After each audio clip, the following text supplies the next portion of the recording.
Hello guys, कैसे हैं आप लोग। मुझे उम्मीद है कि आप लोग बहुत ही अच्छे होंगे। यहाँ हम एपिसोड नंबर 9 को स्टार्ट कर रहे हैं। एपिसोड में आगे जाने से पहले आपसे एक छोटी सी रिक्वेस्ट है कि प्लीज़ मेरे चैनल को सब्सक्राइब करें एंड मुझे सपोर्ट करें। और अगर आपको ये वीडियो पसंद आती है तो हमेशा की तरह हमारा कमेंट का टारगेट होता है 40 और 1K लाइक का, जो आपको सभी दोस्तों के साथ मिलकर करवाना होता है ताकि इसका अगला एपिसोड में और भी जल्दी लेकर आ पाऊँ। चलिए अब ज़्यादा देर न करते हुए इस एपिसोड को हम लोग स्टार्ट करते हैं। एपिसोड के स्टार्टिंग में हमें यहाँ पर मर्चेंट का घर दिखाया जाता है। अब घूमती हुई खबर इसके पास भी आ जाती है कि यहाँ पर जो सेंटर के राजा हैं वो यहाँ मिया को बुला रहे हैं अपने पास। यहाँ बुलाकर उसे वो सज़ा देना चाहते हैं। अब सज़ा वो क्यों देना चाहते हैं अभी आपको पता चल जाएगा। सज़ा वो इसलिए देना चाहते हैं क्योंकि वो दोबारा से जो हिस्ट्री में लड़ाई हुई थी डेमन्स और इंसानों के पास वो दोबारा से करना चाहते हैं। बट मिया जो है यहाँ बहुत सारे फसलों को लगाकर लोगों की ज़रूरतों को पूरा करना चाहती है जिससे कि वो रुक जाए। बट सेंटर ये नहीं चाहती, इसीलिए उस पर गलत लांछन लगाकर उसे जो है वो बुला रहे हैं कि वो जो है डेमन से मिली हुई है। पर ऐसा बिल्कुल भी नहीं है। मिया बहुत ही अच्छी है, ये तो आपको भी पता है। हम देखते हैं कि यहाँ पर उसका दोस्त कहता है कि इसमें हम लोग क्या कर सकते हैं, हम लोग तो उसे फ्री नहीं करवा सकते। तो यहाँ पर वो कहता है कि हाँ, हम लोग उसमें कुछ नहीं कर सकते हैं, बट हम जो है अपना मर्चेंट है और हम अपना काम करते ही रहेंगे। तभी हम देखते हैं कि यहाँ पर एक और लड़का जो कि डिप्लोमेट होता है आइस कंट्री का, वो यहाँ पर आ जाता है। वो उससे बात करते हैं और कहते हैं कि तुम्हें हमारी थोड़ी बहुत हेल्प करनी पड़ेगी क्योंकि तुम्हें यहाँ पर इधर की सिचुएशन तो तुम्हें पता ही है। यहाँ पर जो डिप्लोमेट होता है आइस कंट्री का, वो कहता है कि ठीक है, मैं आपकी हेल्प करने के लिए बिल्कुल तैयार हूँ, मैं आपका प्रपोजल एक्सेप्ट करता हूँ। वैसे जो है हमारी कंट्री डांस और म्यूजिक में बहुत ही आगे है, बट हम भी नहीं चाहते कि लड़ाई हो जिससे कि हमारे बंदे भी मर जाएं। अगर मैं मरूंगा तो मैं तो जानना जरूर चाहूँगा कि मेरी मौत का कारण क्या है, इसीलिए मैं आपकी हेल्प जरूर करूँगा। धीरे धीरे ये खबर जो है पूरे गांव में फैल जाती है जिससे कि बहुत सारे गांव वाले यहाँ पर इकट्ठा हो जाते हैं। उनका कहना होता है कि ये लोग जो है यहाँ पर झूठ बोल रहे हैं। हीरो कहता है कि पता नहीं इतने गाँव वाले इकट्ठा क्यों हो गए। तो यहाँ पर वो बताती है कि इसलिए इकट्ठा हो गए क्योंकि हमारी जो मियाँ है वो बहुत ही अच्छी है। फिर यहाँ पर जो मेड होती है वो कहती है कि ये तो सच है, जब मैं और मेरी बहन जब भी गांव में घूमने के लिए जाते हैं तो वहाँ पर लोग जो है वो हंसते हुए स्माइल करते हुए मिलते हैं, वो बहुत ही ज़्यादा खुश होते हैं। हमें बताते हैं कि देखो हमने कितनी अच्छी फसल लगाई, इन्हें जो है हम काटेंगे और बहुत ज़्यादा बेचेंगे और बहुत ही अच्छे से रहेंगे। और साथ में वो लोग बहुत ही ज़्यादा गेहूँ लगाते हैं। थोड़ा और अंदर जाओ तो वो मुझे बहुत ही ज़्यादा बेरी भी देते हैं गिफ्ट में। सब लोग जो है वो हमें कुछ ना कुछ तो देते ही हैं। ऐसा कभी भी नहीं होता कि हम महल में आ जाएं और खाली हाथ आएं, कुछ ना कुछ गिफ्ट वो ज़रूर देते हैं हमें, क्योंकि गांव के सभी लोग जो है वो बहुत ही अच्छे हैं, बहुत ही प्यारे हैं और सभी से प्यार करते हैं। यहाँ पर वो हमेशा कहते हैं कि तुम हमारे लिए मियाँ का ध्यान रखना। यहाँ पर वो उसे किसी भगवान के समान मानते हैं, इसीलिए वो हमेशा यही कहते हैं कि तुम हमारे लिए उसका ध्यान रखना। और साथ में वो लोग हम मुझे कह रहे थे कि तुम हमारे फसलों को छू कर देख सकती हो। जब मैंने उन फसलों को छुआ तो मुझे ऐसा लगा कि जैसे छोटे बेबी का हाथ पकड़ लिया हो मैंने। मुझे ये सब देखकर बहुत ही अच्छा लगता है। वैसे तो मैं एक गुलाम ही थी उस गांव के अंदर जहां पर हम दोनों जो है भागकर इस गांव के अंदर आए थे। फिर मुझे मियाँ से मिलने के बाद इतना सारा ज्ञान मिला, उन ज्ञान को मैंने जो है गाँव के लोगों के लिए उसे बांटा। फिर उन्होंने मुझे इतना ज़्यादा प्यार दिखाया। अब मैं भी उनसे बहुत प्यार करती हूँ और यहाँ जाने में मुझे बहुत ही दुख लग रहा है। हम देखते हैं कि हीरो यहाँ से चला जाता है क्योंकि टाइम हो जाता है इसे ले जाने के लिए। यहाँ पर वो सोचती है रोते हुए कि पता नहीं मैं जो हूँ इतनी ज़्यादा यूजलेस क्यों हूँ, मेरे पास कोई पावर क्यों नहीं है, मैं कुछ कर क्यों नहीं सकती हूँ। अगले सीन में हम लोग देखते हैं कि यहाँ पर बहुत सारे गांव वाले इकट्ठा हो जाते हैं और देखते ही देखते सेंटर का जो मंत्री होता है वो भी अपने सैनिक लेकर यहाँ पर आ जाता है और साथ में वो पिंजरा लेकर आया है जिसमें वो मियाँ को बंद करके ले जाएगा। यहाँ पर वो जो है अपने आप को किंग कहता है जबकि वो यहाँ का किंग नहीं है। फिर वो कहता है कि जो यहाँ की वो स्कॉलर है यानी कि वो मियाँ के बारे में बात कर रहा है वो जो है भगवान से बिल्कुल भी प्यार नहीं करती है। और यहाँ पर वो खड़े लोगों के मन में बहुत ही ज़्यादा डिसरिस्पेक्टफुल पैदा करता है मियाँ के लिए।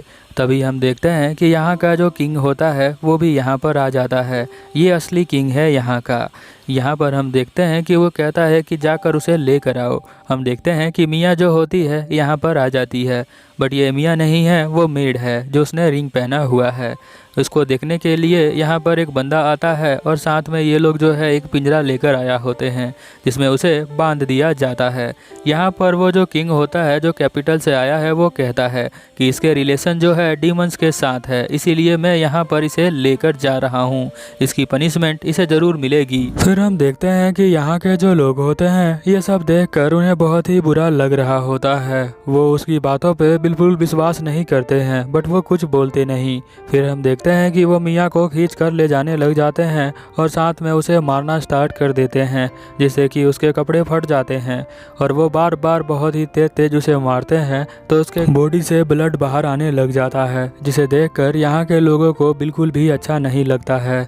वो लोगों का मानना नहीं है कि ये डेमंस के साथ मिली हुई है। यहाँ पर वो छोटी बच्ची कहती है कि पता नहीं ये लोग मेरे सिस्टर को क्यों मार रहे हैं। फिर हम देखते हैं कि एक बंदा अपने लात से उसकी पीठ पर बहुत ही तेज से मारता है। यहाँ पर जो मेड होती है उसे धीरे धीरे यहाँ पर गुस्सा आने लग जाता है। वो कहती है कि मेरी आत्मा जो है वो बहुत ही अच्छी है, और यहाँ पर वो बोलती है कि आप लोगों से मुझे बात करना है। वो बोलती है कि मैं जो हूँ जब पैदा हुई थी तो मैं एक गुलाम के रूप में पैदा हुई थी। मेरे पास जो है 12 लोगों का फैमिली था जिसमें मेरे कज़न थे। फिर मैंने देखा कि जो मेरे बड़े भाई हैं वो काम करते हुए ठंड के मारे वहीं पर उन्होंने दम तोड़ दिया, जो कि सबसे बड़े थे।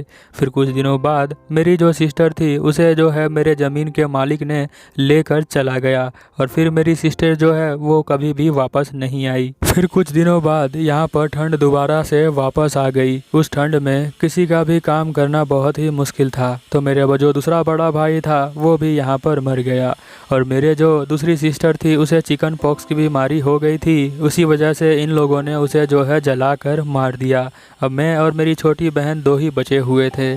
फिर हम दोनों जो है मौका देखते ही उस जगह से भागकर यहाँ पर आ गए। यहाँ पर आने के बाद हमें जो है बहुत कुछ सिखाया गया। सभी पे भरोसा करना और अपने आप पर भरोसा करना ये भी मुझे बताया गया, बट मेरे मन में बहुत ही अजीब सी मचल मची हुई थी। मैं जो हूँ समझ नहीं पा रही थी कि ये मेरे साथ क्या हो रहा है। क्या मैं जो हूँ विश्वास कर सकती हूँ अपने ऊपर, और क्या मैं सबका भला कर सकती हूँ। जब भी मैं ऐसा सोचती थी तो मेरे पास कोई ना कोई हुआ करता था जो मुझे कहता था कि सब कुछ ठीक हो जाएगा, मैं सब कुछ संभाल लूँगी। बट मैं आज तुम सभी से कहना चाहती हूँ, जो भी यहाँ पर राजा है उनसे भी मैं ये कहना चाहती हूँ, जो भी यहाँ पर सोल्जर हैं उनसे भी मैं ये कहना चाहती हूँ, और जो भी यहाँ पर गुलाम हैं मैं उनसे भी कहना चाहती हूँ, जो भी कॉमनर है मैं उसे भी कहना चाहती हूँ।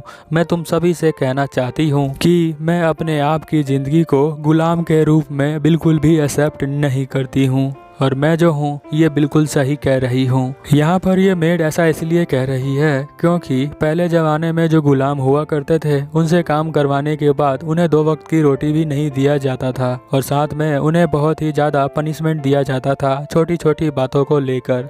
बट उसके बाद देश आज़ाद हुआ और यहाँ पर अलग अलग लेबर लॉज आए ताकि इन पे अत्याचार ना हो और ये भी एक अच्छे से ज़िंदगी को जी सकें। यहाँ पर ये मेड कहती है कि मैंने जो है सभी का भला किया है, तो मेरे साथ ये सब क्यों हो रहा है? क्योंकि मैं एक इंसान हूँ, इसीलिए मैं सभी का भला करने के बारे में सोचती हूँ। मेरे जो नसों में खून है वो जो है भलाई के रास्ते पे चल रहा है।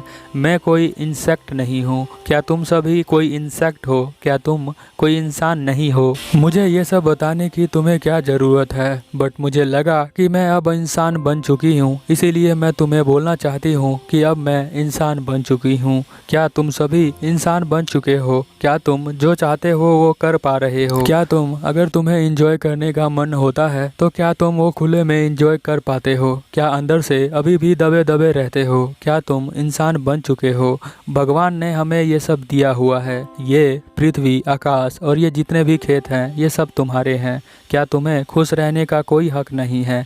क्या तुम इंसान नहीं हो? इस एनिमी में हमें जो है भगवान किसी लाइट या रोशनी के समान दिखाया गए हैं, इसीलिए यहाँ पर उसे लाइट कहा जा रहा है। हम देखते हैं कि वो राजा इतना बोलने पर उसे दोबारा मारना स्टार्ट कर देता है और फिर से लोगों से कहता है कि ये जो है एक डायन है और ये बिल्कुल बेकार है, ये डेमंस के साथ मिली हुई है। उसके इतना मारने के बाद भी यहाँ पर वो मेड यानी मियाँ जो होती है वो चुप नहीं रहती। वो कहती है कि मैं इंसान हूँ और मैं जो हूँ इतनी जल्दी हार मानने वाली नहीं हूँ।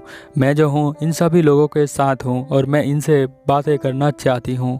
वो कहती है कि तुम जो सांस ले रहे हो क्या वो सांस तुम्हारी नहीं है, किसी और की है? क्या कोई तुम्हें सोचने पे या फिर सांस लेने पे या फिर तुम्हें जो है एंजॉय करने पर या फिर तुम्हें कोई काम करने पर कोई रोकता है? क्या कोई तुम्हारे ऊपर हुकूमत करता है? क्या तुम्हारे अंदर अभी तक इंसानियत नहीं है? ये जो है हमें जो फसल उगाते हैं वो हमारी धरती माँ की दी गई है, क्या तुम्हें उस पर गर्व नहीं करना चाहिए? अगर भगवान ने हमें ये सब दिया हुआ है तो ये कौन होते हैं हमसे लेने वाले या फिर हम पर सजा करने वाले या हम पर हुकूमत चलाने वाले? क्या तुम्हें आज़ादी से रहने का मन नहीं करता है? यहाँ पर गांव के लोग जो होते हैं आपस में बात करने लग जाते हैं कि ये तो सही ही बोल रही है। फिर से वो मेड यहाँ पर बोलने लग जाती है। वो कहती है कि तुम्हें नहीं लगता है कि आज़ादी जो होगी वो अभी जो तुम जिस कंडीशन में हो उससे ज़्यादा होगी? तुम्हें जो है ऐसे दब के रहना नहीं पड़ेगा। क्या भगवान ने तुम्हें इसीलिए बनाया था यहाँ पर कि तुम जो हो किस यहाँ पर दब दब के रहो, तुम जो चाहते हो उसे नहीं पा सको? क्या तुम इंजॉय नहीं करना चाहते हो? क्या ये भगवान ने जो तुम्हें गिफ्ट दिया है जो कि एक लाइफ है, क्या तुम उसे ऐसे ही छोड़ना चाहते हो? और ये जो खजाना है जो हमें भगवान ने दिया है वो हमसे कोई नहीं ले सकता, ना यहाँ का राजा ले सकता है ना यहाँ का कोई और ले सकता है। जोर जबरदस्ती से तो कोई भी नहीं ले सकता, ना यहाँ का कोई चर्च ले सकता है और ना ही कोई और। हमारे मुंह को बंद करना बहुत ही ज़्यादा मुश्किल है अगर तुम चाहो तो। क्या तुम ये सब नहीं चाहते हो? यहाँ गांव के लोग सुनना शुरू कर देते हैं। बट हम देखते हैं कि वहाँ जो बंदा आया होता है कैपिटल से वो उसे मारना स्टार्ट कर देता है। बट वो कहती है कि मैं कोई कीड़ा नहीं हूँ कि जो तुम कहोगे वो मैं मानूंगी। मैं ये सहना नहीं चाहती हूँ दोबारा से मैं वो गुलामी नहीं करना चाहती हूँ। दोबारा से उस अंधेरे में मैं नहीं जाना चाहती हूँ, क्योंकि ये आज़ादी जो है ये तुमने नहीं दी है मुझे, भगवान ने मुझे दी है। और ये मेरे अंदर जो काइंडनेस है वो भी तुमने नहीं दिया है, मुझे भगवान ने दिया है। यहाँ पर वो बंदा दोबारा से बोलने लग जाता है कि तुम लोग पत्थर उठा के इसे मारते क्यों नहीं? ये क्या बकवास कर रही है यहाँ पर फिर से मेड कहती है कि अगर तुम चाहो तो तुम मुझे मार सकते हो, पर ध्यान रखना अगर तुम मुझे मारते हो तो क्या तुम्हारे फैमिली को कोई मारता है तो क्या तुम उसे बचा पाओगे? इस बात को ध्यान से सुनो, अपने दिल में जाकर झांको और पूछो क्या तुम ये सही कर रहे हो? पूछो अपने दिल और मन और अपने दिमाग से कि क्या तुम कोई इंसेक्ट हो, क्या तुम कोई कीड़े हो या फिर तुम एक इंसान हो? क्या तुम यहाँ पर जीने के लिए, खुशी से रहने के लिए, इस दुनिया को एंजॉय करने के लिए नहीं पैदा हुए हो? यहाँ पर हम देखते हैं कि वो कहती है क्या तुम ऐसे इंसेक्ट तो नहीं हो जिनके पास कोई दिमाग नहीं है? क्या तुम नहीं चाहते तुम्हारे लाइफ में भी बहुत ही अच्छे से शांति हो और तुम अपने परिवार के साथ ऐसे ही जियो? क्या तुम ये कीड़े बनकर रहना चाहते हो? क्या तुम अपनी आज़ादी इन लोगों के हवाले करना चाहते हो? बट मैं तो तुम जैसा नहीं बनना चाहती हूँ। मैं इस बात को इनकार करती हूँ क्योंकि मैं एक इंसान हूँ। तुम लोग भी एक इंसान हो तो इस बात को मान जाओ। हम देखते हैं कि यहाँ सभी लोग पत्थर से उस राजा को ही मारना स्टार्ट कर देते हैं जो यहाँ पर मियाँ को लेने आया होता है। ये लोग जो है बहुत ही ज़्यादा गुस्सा हो जाते हैं जो लोग यहाँ पर होते हैं। फिर हम देखते हैं कि यहाँ पर उसकी गर्दन काटने के लिए यहाँ ऑर्डर दे देता है वो, पर उसे बचाने के लिए जो स्टेट का किंग होता है वो यहाँ पर आ जाता है बीच में। वो कहता है कि तुम ऐसा नहीं कर सकते हो। कई समय से पहले से ही मुझे ऐसा लग रहा था कि मैं भी एक कीड़ा बन चुका हूँ। मैं भी लोगों के ऑर्डर्स को फॉलो कर रहा हूँ और कुछ पैसों के लिए अपनी जनता का सेवा नहीं कर रहा हूँ। मुझे कब से ये बात दिल में चुभ रही थी, बट मुझे अभी जो है इंसान बनना है, ना कि कोई इंसेक्ट। मुझे पहले बहुत ही ज़्यादा शर्म आ रही थी, बट अब मुझे लगता है कि मेरे राज्य में कुछ ऐसे लोग हैं जो मुझे गर्व करवा सकते हैं। हम देखते हैं कि यहाँ पर वो बंदा कहता है कि अगर तुम ऑर्डर नहीं फॉलो करोगे तो बहुत ही बुरा होगा। फिर वो यहाँ से चला जाता है।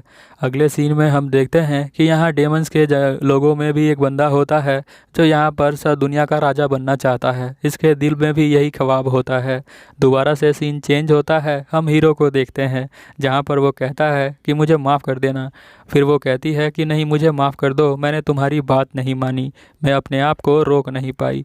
हीरो कहता है मुझे तो पता ही नहीं था कि शब्दों से भी लोगों को इतना जगाया जा सकता है। जो वर्ड्स होते हैं उसमें भी इतना ज़्यादा पावर होता है, मुझे ये पता नहीं था। तो अगर आपको भी नहीं पता था तो अपने वर्ड्स का ध्यान से प्रयोग करें, बहुत ही अच्छे से बात करें, लोगों से अच्छे से मिलें और प्यार से रहें। किसी के लिए नफ़रत की भावना अपने दिल के अंदर ना लाएं। ये एनिमेशन तुम्हें ये सिखाती है। अगर मेरा एक्सप्लेनेशन अच्छा लगा तो चैनल को सब्सक्राइब कर लो, क्योंकि ये एपिसोड यहीं पर ख़त्म होता है। मिलते हैं अगले एपिसोड में। Over and out.